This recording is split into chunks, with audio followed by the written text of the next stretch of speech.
Hello everybody, welcome to episode number 7 of the BIVblog, Benedict's IT video blog. My name is Benedict Stockerbrand, and after I've been talking so much about IPv6 recently, I decided to give it a break and talk a bit about this Internet of Things, home automation hype that I mentioned in the previous episode that isn't really picking up as nicely as people have been promising for quite some time now.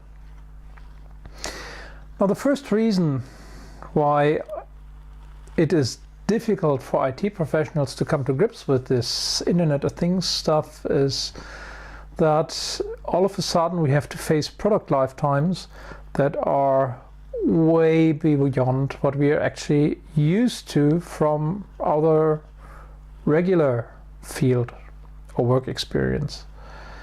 Now, if you buy a central heating system for your home, you don't expect to replace that every 2, 3, 5, maybe 10 years.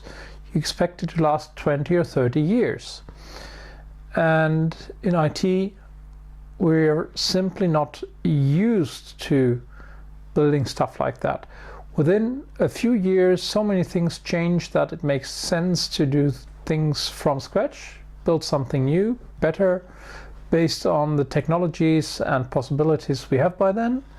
But with the Internet of Things, with appliances, home appliances, whatever, that simply has to change. People will simply refuse to replace their electronic door locks every 5 years because something new has been made available on the market. It doesn't work like that. Now, that's a huge problem, and what makes it even worse is the fact that if we have different sort of product lines, product generations by different vendors, then we even have to make these things work together. Simple most case, you buy an electronic door lock that gets opened through near-field communication by your smartphone. To make this work, you need some app on your smartphone. And next time you buy a new smartphone, you learn that, well, you don't get an app to open your home to your apartment door anymore. And just because you bought a new cell phone, you have to replace all sorts of electronic gear, appliances in your household is simply not an option. Sticking with your old smartphone is not an option either, because things break, you don't get spare parts. Well, we've got a new one here, so take this one.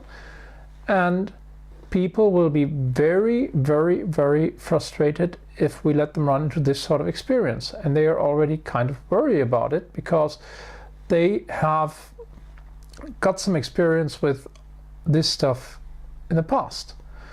And considering what people consider long-term support in IT, take a look at operating systems, at your favorite office software package, then people have reason to be very worried about this and very reluctant to actually spend money on this. Especially when it comes to more expensive gear, not just, like a network-powered cigarette lighter, if anything like that exists, but some bigger stuff that's actually remote controlled or network controlled. So that's problem number 1. Problem number 2 is related to this t-shirt here, is reliability. Now, when we talk appliances, for a number of these, we need 24-hour round the clock, 365 and a quarter days per year reliability. This stuff simply has to work. It's bad enough if your text processing crashes and you lose half an hour of work. At least hopefully you get paid for it because you're an employee. And it's even more frustrating if some sort of game you've been playing crashes, or video editing software, by the way. That's already a pain. But if you stand in front of your apartment door and don't get in because the door lock decided, oh, blue screen, whatever, then you have a real problem. And people may not understand much about how IT works, but they know from experience that you want to be very careful how much you rely on it. So that's the situation. What's worse, we can't really have downtimes in many cases. So it's not like installing a bundle of security fixes or whatever patches every month on umpteen devices you've spread around your place. That's not feasible. Aside from the fact that it's a hell of a lot of work, it takes downtime, and what's probably worse, this would need to be done by end users. The average end user sort of people. I suppose you all of them in your family know, like, hey, haven't seen you for so long, why didn't you come over for a beer and a pizza or so? Is it running at all, or should I reinstall from scratch? Well, no, I didn't mean it like that, but well, if you're already here, I've got a question or two. Probably most of you know this sort of situation. I mean, it's normal. If you were a lawyer, your friends would ask you some legal questions while you're still around. And if you're a doctor, now I've got this pain in my shoulder for a couple of weeks. Do you have any idea? When you run into them, that sort of thing.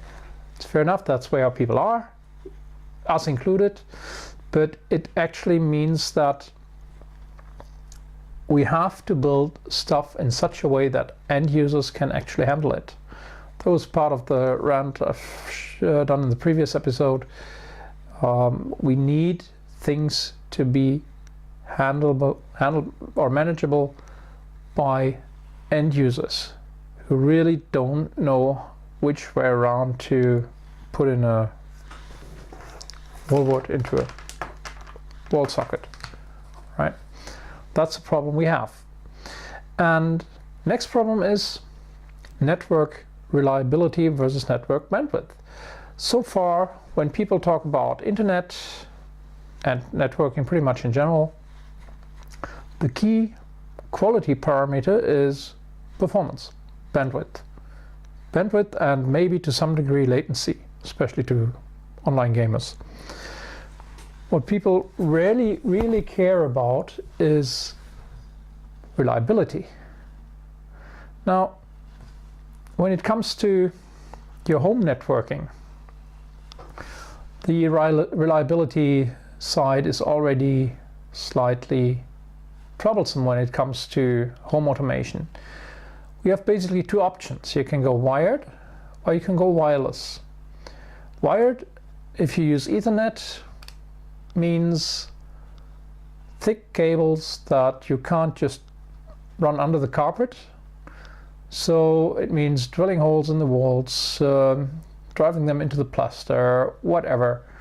And if you want to wire an apartment, let alone office building, that's already in use with furniture in there and people in there, that's a huge effort and a lot of messy work to be done and to be cleaned up again afterwards. So that's a real pain. So the alternative is to go wireless, Wi-Fi, Zigbee, Bluetooth, whatever you can come up with. And there we have another problem. Now, if I take a look at Wi-Fi, Wi-Fi frequently causes serious problems. I've had a mail discussion just yesterday and today, with somebody running a Wi-Fi in a university auditorium. That's a huge pain, and every day it gets worse because there are more people showing up with more devices in that same network. And we pretty much get the same situation in our homes. Not as tough as it is in a university auditorium or at a technical conference. That's another good one. But still, it gets worse and worse and worse. So even if our wireless stuff today works, we can't be sure it'll keep working 5 or 10 years from now. because our neighbors might do things that cause so much interference with our stuff that whatever is important doesn't work any longer for us. So another big problem that still has to be solved. As far as I'm concerned, I've been playing around with microcontrollers some time last year, started again a couple of weeks ago. What I'd like to see is some low bandwidth, thin wire you can actually throw under your carpet to actually make these things work. But I only do that for a hobby when I have time, which is not that often really. So don't expect any solutions from me by Christmas. Not this year's Christmas, not next year's Christmas. So anyway, we have a problem with internal networks. External networks are even worse. Now, in the previous episode I explained how dynamic addresses cause some serious pain here, but actually dynamic addresses are one of the smaller problems. They're annoying, or particularly annoying, because it's completely unnecessary. But we have even bigger problems with technologies like DSL, to a lesser degree cable modems, and you're really lucky if you live in a country where you actually have fiber to the home. Hardly get that here in Germany. It's a crying shame really. And with all the government blowing money up the various large-scale ISPs, well, business asses, to do something about get us on the internet. We want to be internet nation #1, blah blah blah. And they always just take a look at the absolute numbers, the performance numbers, that is. Reliability, who cares about that? I mean, okay, I've met a few people. I've had at least three situations where I've been dealing with customers who were one way or another involved with emergency phone number call center. No, call centers is the wrong word. So basically the 110 or 112 here in Europe, or the 911 in the US, the emergency phone numbers. The people who actually ran the infrastructure behind that, and they do understand about these problems. Well, I mean, if you meet them and they show you a bit around, tell you, and one of the things they tell you just on the side is, yeah, well, you know, if a phone call to us doesn't make it immediately, we might as well send a coffin along. And they mean it. Now, to them, performance or reliability more than availability. Reliability is already critical. And they understand it, but most people at home think, yeah, well, okay, if my internet doesn't work, bad enough. And if my phone doesn't work, okay, I still have a cell phone as well, so that works. But once we enter this Internet of Things arena, things have to work. If I decide to set up a central heating system that I can remotely control from on the road, which would be cool at this time of the year, because I'm on the road for 5 days in a row doing some trainings, and know when I come back my apartment is going to be pretty cold because I turn on the heating before I leave. It would be really, really, really not cool, but hot. If an hour into arriving at home I could just turn up the central heating again from on the road, that would be cool. But if the risk here is that I arrive at home and the central heating has switched off for some stupid reason, and we've had a frost and all my water pipes have burst, that's not a risk I'm going to take. Simple as that. Don't have to be a geek to figure that out. And people are aware of that. And with the ISPs doing a lot of things to make people really mistrust them, like guaranteed up to 99% availability. If you take that literally, it means they guarantee you something 88, 89 hours of downtime per year. You see them advertise this, and the ISP I'm with, who's only doing business customers by now, before I actually signed in there, I had a couple questions, called their first level support, and on a side note I mentioned, yeah, I was a bit disappointed to see that you guarantee an availability of 98%, not up to, but 98%. I had this first level guy tell me, yeah, well, I'm sure you can find other ISPs who will promise you better service, but trust me, with a technology like DSL, it's simply not possible.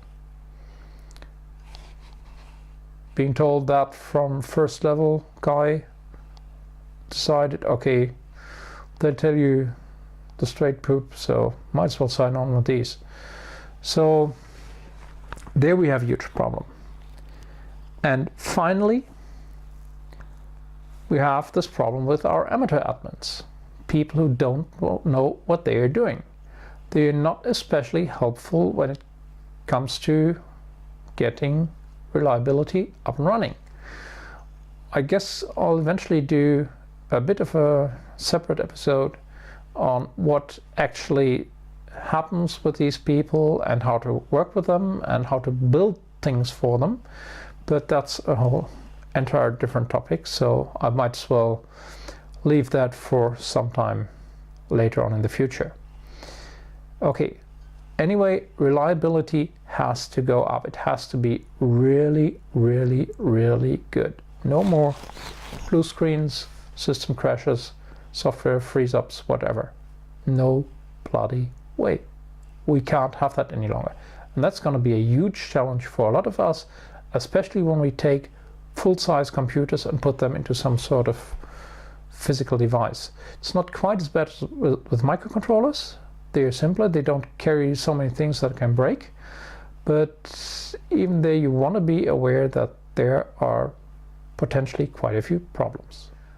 And now there's another problem which is kind of reliability related, but so far we've been talking about reliability where things go wrong accidentally. Now what about when things go wrong intentionally, when we talk about security? Now there are basically two things we have to take into consideration. Number one is that our devices do things that they shouldn't. Basically they run some kind of malware, hidden functionality, whatever you want to call it. And the other one is that they don't do the things they actually should, not because of some malfunctioning, but intentionally. We've had a couple high-profile events like this recently. I'm not going to bother getting into these. So this is a bunch of problems we have to take into consideration. And the more traditional distinction that's not quite the same is that we have to take care of privacy and on one hand and sabotage on the other. But it's more really about things doing things they're not supposed to do or not doing things they're supposed to. So we have to be a bit careful about that, or we have to think about that. What do we have to worry about? Well, first of all, some kind of malware or subversion of the system by third-party attackers. People who decide that from a business intelligence point of view, that network printer you have is very, very interesting. Nobody cares about it. It has lots of memory, lots of CPU power, lots of network connectivity, and everything important will pass through it eventually. These things are a serious problem. And I've been telling that to people in various trainings for years now. And I've had at least one case where all of a sudden everybody was very, very, very quiet. How do you know about that? Well, it's just an obvious attack vector really to a company network. I'm not going to ask if that happened to you, I suppose. Okay, we moved on. Wasn't my business to ask about details there, so it's good practice not to get involved into stuff that's none of your business anyway. So that happens. But we also have a different problem, and that's malware by manufacturer. So you buy a video camera that's network capable and which you can control remotely through the internet. For example, the one I'm currently using. It's possible with that one. And somebody decides, oh well, that camera also has a microphone, and uses it to bug my apartment, lab, office, study, whatever, wherever, just keep that thing. That line of problem. And we've had problems like that with desktop computers, where there are microphones and cameras in there, and they've been used to spy on people. It's quite heavily, in some cases apparently. So, at least in one of the cases I've heard of, it was kind of deliberately done by the people who actually provided these components. I'm not even talking about employers spying on their employees that way. So we do need some sort of protection against manufacturers doing things they're not supposed to do with our kit. I mean, we buy these products, so they are ours. It's not the manufacturer supposed to decide what to do with the stuff we paid for. It's possible technically, but that's not how it works. And as long as people are afraid that this might happen, they won't buy the stuff. And that's just plain common sense. Doesn't have to do with technology or people being stupid or technology challenged, but with plain common sense. And that is a major concern. So that leads to another problem. It also means that security updates are a problem, because with every security update we install from our manufacturer, there is a chance that the manufacturer will install some sort of backdoor spying feature, anything like that, out of their own interest, maybe because they've been bullied by some government. Who cares? I don't care why they would do that. The problem is if they do it, or if they can do it. So security updates aren't really much of an option. If we want to keep this stuff secure for a long time, for decades actually, what we then need are kind of security gateways to set up some sort of multi-layered kind of defense. Basically, have the devices in their internal network do whatever, talk to this gateway, that gateway sets up a VPN to maybe our smartphone, with all problems that includes, and these devices or the internal devices are only accessible through that VPN and nowhere else, for example. Lots of things to think about and come up with solutions for that. That's another big issue. It's kind of reliability related, but with a different slant. And now we come to another fun topic: malicious manufacturers. Because there's more to it than just this immediate security thing and introducing some sort of malware or whatever. Now, there are a couple of things that have come up recently when it came to cars. Now, yeah, I'm German, so Germans always talk about cars, but in this case I'm not going to talk about German cars, at least. So a couple of days ago there were some in some German forum there was some news story about Renault, French car manufacturer, producing electric cars, which you buy the car, but you rent the batteries, which is a bit weird. It kind of makes sense. So eventually maybe there might be, well, not gas stations, but battery stations where you just take out the old battery, empty discharged battery, put in some new freshly charged batteries and roll on, rather than having to recharge the batteries in the car. Kind of makes sense. So this is a reasonable approach to get around the chicken egg problem with the batteries and battery replacement stations or fuel stations, whatever, and people actually buying the cars. So these battery stations could actually survive. But problem is that if you take a look at the contracts, they can actually remotely disable these batteries from recharging if you don't pay your monthly rates or whatever. And if you sell your car, well, you can't sell the battery because you don't own it, but they can refuse, okay, this new car owner, we don't do business with them, we want the battery back. And if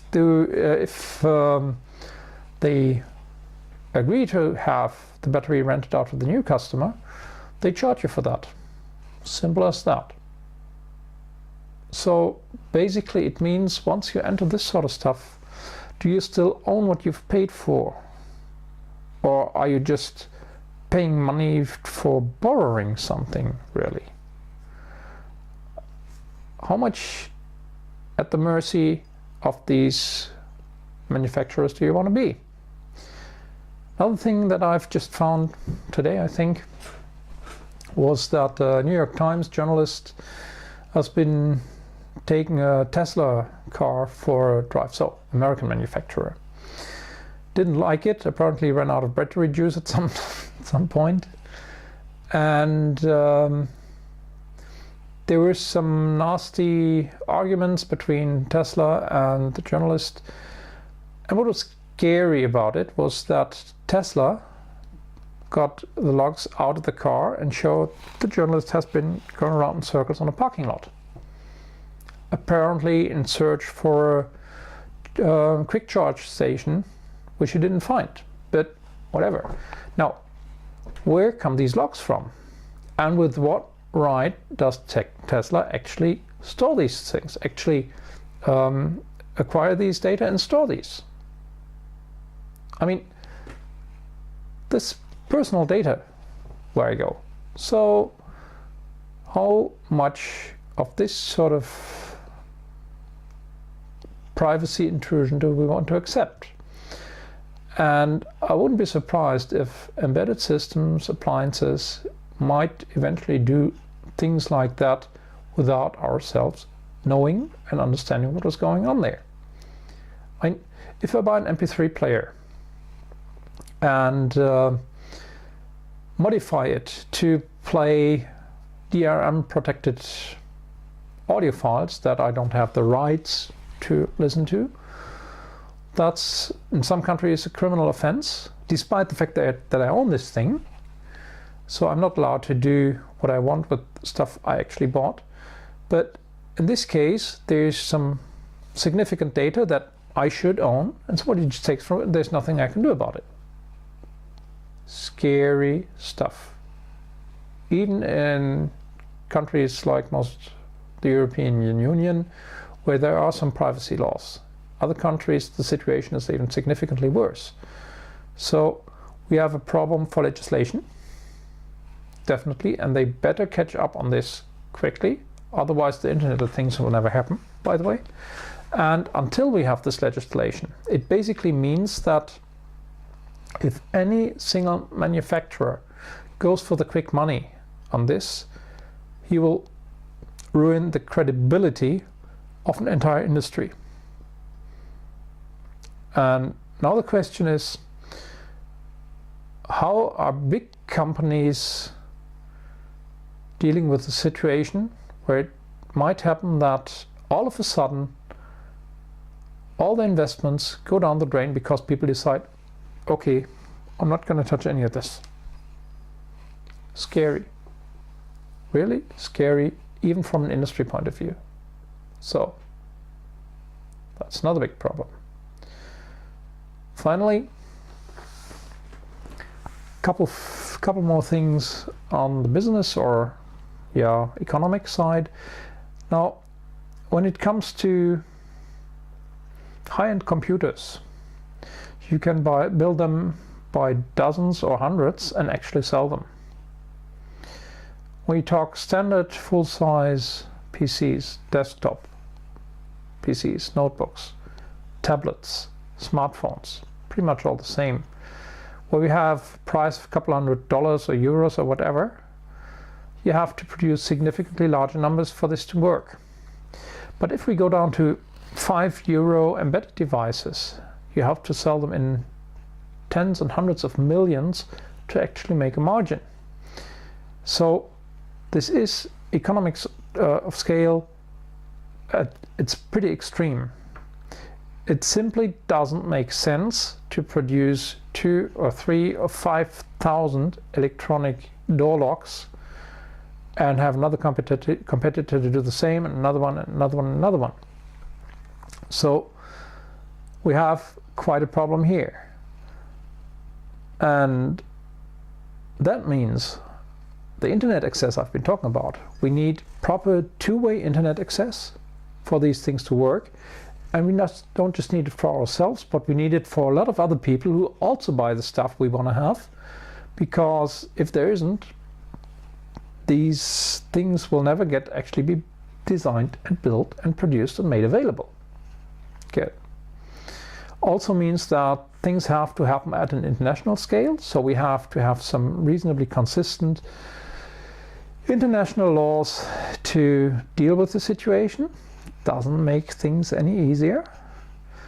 And finally, we have to be careful with cartels and de facto monopolies, because that's exactly what we don't want to have. Once these have established themselves and they've driven all the other players out of the market, then they rise the prices and don't provide the sort of stuff we actually want, but what they think they can make the most money with, and we lose out again. Basically, what I think is actually that the big industries are not the key factor to the Internet of Things anyway. I mean, if Siemens or General Electric or whoever decides to do something on the fully automated home of the future, fine. Okay, so there's a fridge that realizes I'm running out of beer, order some new. Fine, cool, but that's not what I'd be willing to spend money on. Not really.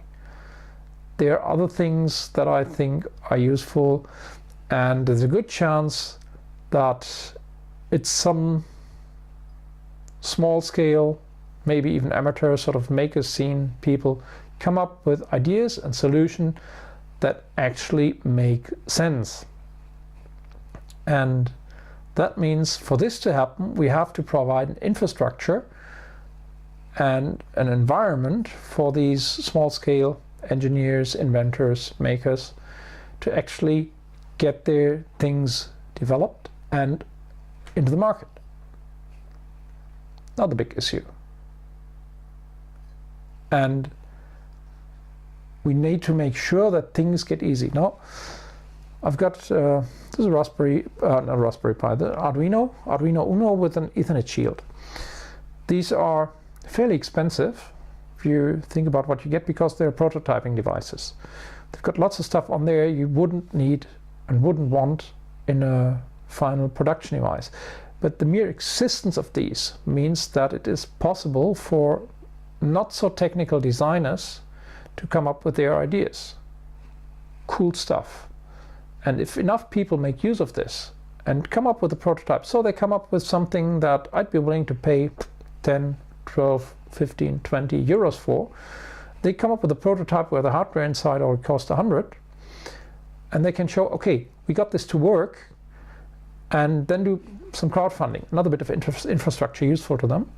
That might actually be the way to get these things up and running. And that would be quite cool. So a number of ways we already have a couple things done, but we have to sort out a couple problems, serious problems, technical problems, legal, legislative, jurisdictional, whatever problems, international politics problems. But I think it's going to move that way eventually. It's just not going to be the next .com bubble, because until these problems are sorted out, people will be reluctant to get drawn into this. And the more of these problems get solved or reasonably addressed, the more interested people will be in these sorts of functionalities. Okay, so much about the Internet of Things. Hope you enjoyed it. If you want to discuss, hop over to the forum at www.stepladder-it.com/bivblog/7 in this case. And otherwise, hopefully see you soon. Oh, and if you watch this on YouTube, might as well give it a thumbs up if you liked it. Okay, see you again